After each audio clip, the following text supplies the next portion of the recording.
Bonjour et bienvenue dans cette présentation.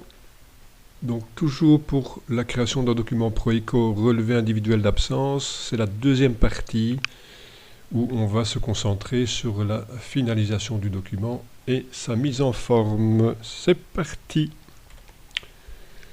Voilà, donc on se retrouve dans le document que nous avions commencé à créer. Donc tous les éléments que l'on désirait avoir sont bien présents. Maintenant, si je veux ici donc modifier le libellé de la donnée, donc ici j'ai date début apps.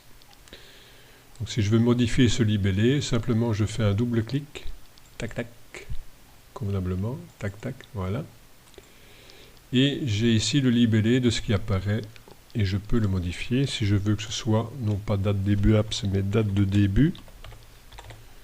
Voilà, je valide.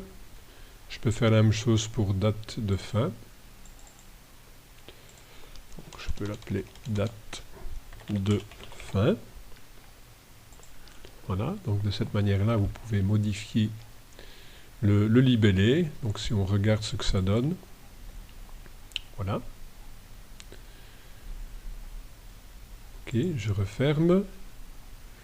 Évidemment, pas venir modifier les données qui sont ici, parce que ces informations-là sont évidemment importantes pour ce qui va apparaître dans la liste. Donc on ne modifie que les libellés qui sont ici au-dessus. Voilà. Alors, code interruption, à la rigueur, ça je peux faire un peu plus petit, si je veux. Vous voyez qu'on peut redimensionner tout ça. Voilà. Je peux éventuellement, si je veux, venir ajouter ici, à côté du code d'interruption, le libellé. Donc vous allez avoir un code, mais le membre du personnel qui va devoir signer son relevé d'absence, ben, il faut qu'il sache à quoi correspondent les codes. Vous les connaissez peut-être tous par cœur, mais l'enseignant pas. Donc ce serait bien d'avoir le libellé ici à côté, le libellé de l'interruption. Donc ce que je vais venir ajouter d'abord, c'est un libellé.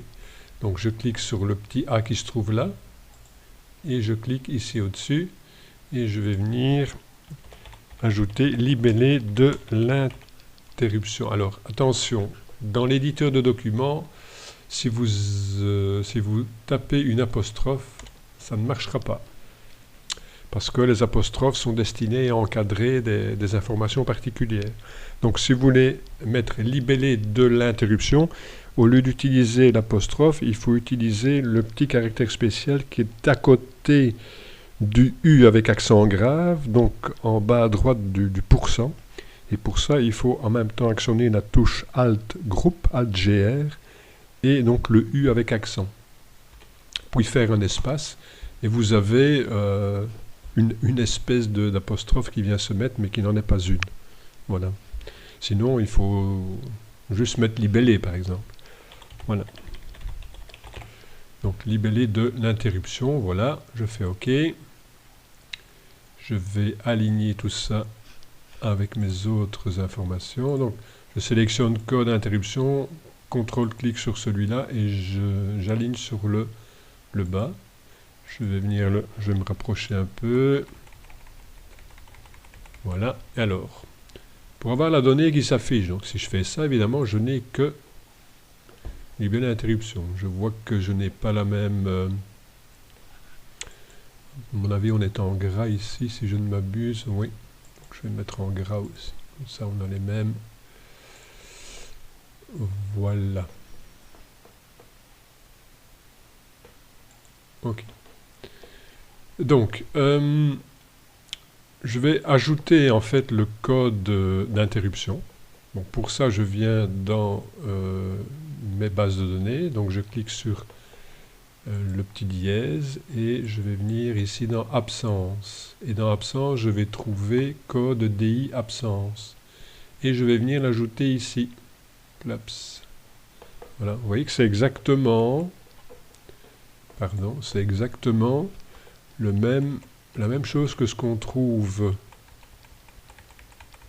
ici. C'est le même code que là. Donc évidemment, si je fais ça, qu'est-ce que je vais voir? Ben, j'ai 2 fois 27, c'est pas ça qu'il me faut évidemment. Donc on va modifier ça. Voilà. Voilà, j'attends qu'il ait fini, voilà. Je fais un double clic dessus. Notez que j'aurais pu faire ça directement quand j'ai inséré la donnée. Hein. Je fais un double clic dessus. Voilà. Donc je reclique sur le dièse qui est là. Donc c'est bien code DI absence qui est sélectionné. Et je coche ici transformation. Et je vais prendre le libellé court. Voilà. Je valide. OK. OK. Et vous voyez que mon code s'est modifié.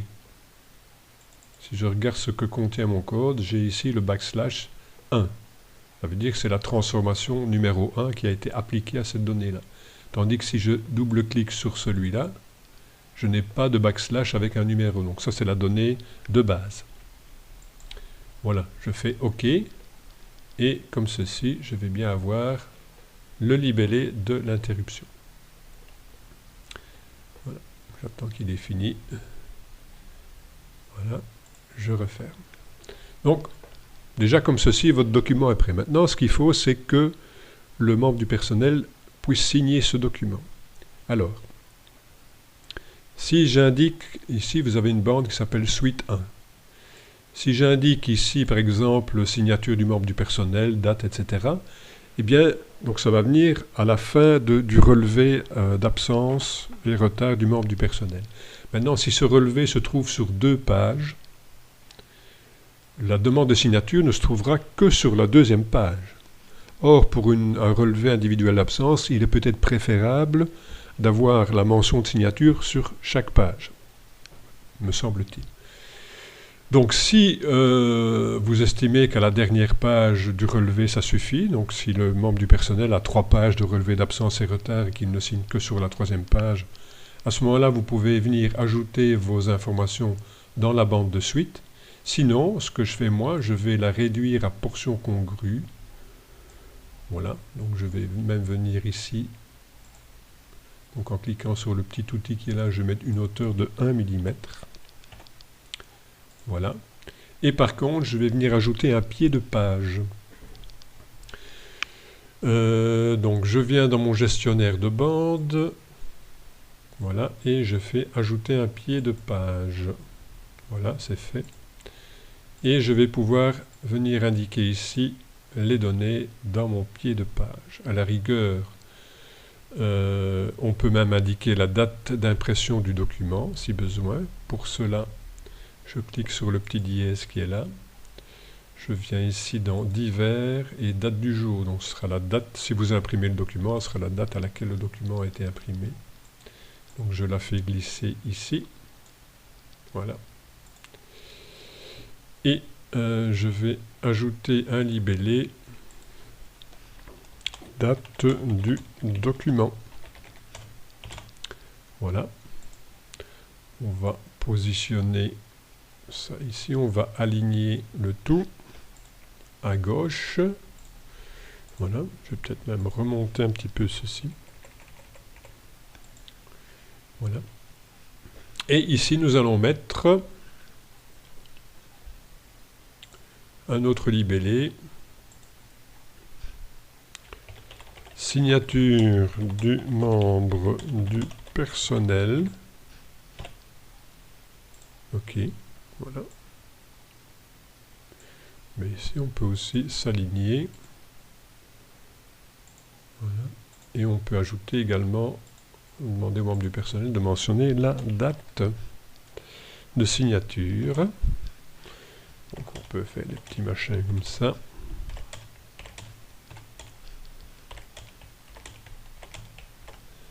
Voilà.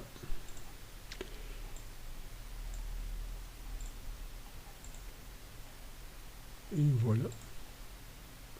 Donc de cette manière-ci, on aura bien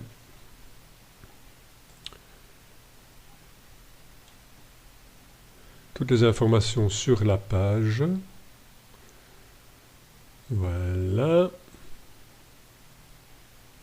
Il a tout fait. OK. Donc vous avez ici dans le bas de votre document l'information, date du document et signature du membre du personnel.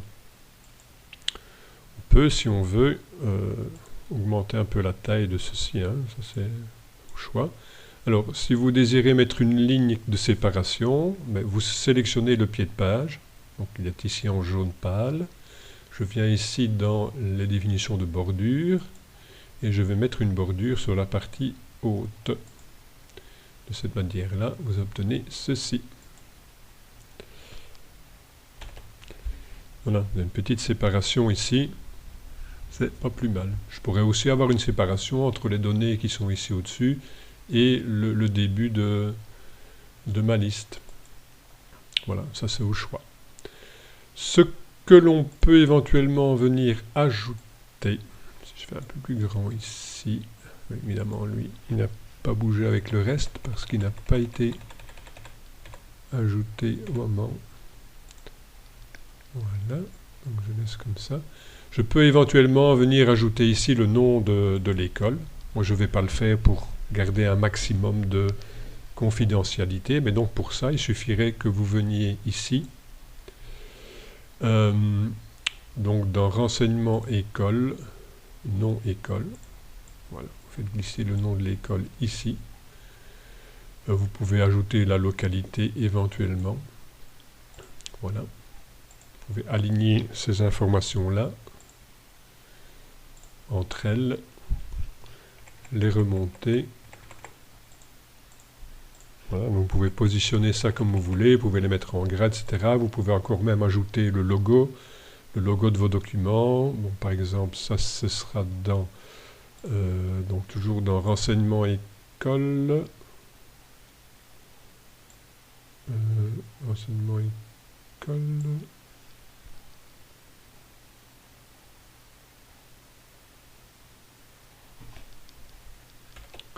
Donc c'est dans divers, voilà, logo de document par exemple, que vous venez ajouter à votre... Oui, si j'ai... C'est pas le logo de l'école, c'est mon logo, ce dit cher, donc voilà. Donc il faut le redimensionner, attention que pour redimensionner proportionnellement, il faut appuyer sur la touche majuscule en même temps, sinon ça, vous allez avoir des choses tout à fait déformées. Voilà. Donc vous ajoutez le logo, le nom de l'école, comme ça vous avez un document tout à fait correct pour faire vos relevés individuels d'absence et retard. Voilà, donc encore une fois, si vous trouvez un peu rébarbatif de travailler dans l'éditeur de documents, mais de toute façon, celui-ci sera mis à votre disposition au téléchargement sur la plateforme StudyShare. Voilà, en espérant que ceci vous sera utile, je vous dis à bientôt dans un autre tutoriel. Ciao!